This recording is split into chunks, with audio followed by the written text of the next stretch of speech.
आज हम आयुष्मान भारत ये दिन मना रहे हैं। सबसे पहले तो ये दिन के बारे में हम थोड़ा सा जानेंगे।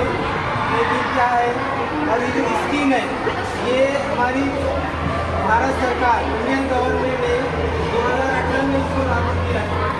उन लोगों के लिए जो गरीब गुरबा है, जो खतरे इफ्लास से नीचे अपनी ज़िंदगी गुजार रहे हैं, जो दवाखानों में जाने के बाद जिनके पास इलाज के लिए पैसे नहीं होते थे, या जो मजदूर लोग, मजदूर पेशा लोग, उनके लिए इलाज का जो इंतज़ाम है सरकार की तरफ से कुछ कराया गया है।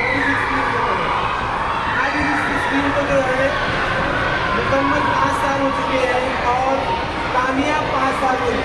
इसीलिए क्योंकि इस योजना के तहत बहुत सारे गुरबा ने, बहुत सारे गरीब लोगों ने, मजदूर पेशा लोगों ने इससे बेशुमार फायदा उठाया है।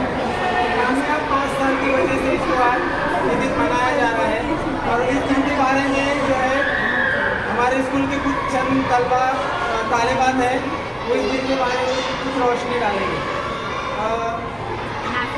नाफिया आएंगे और ये आज के दिन के बारे में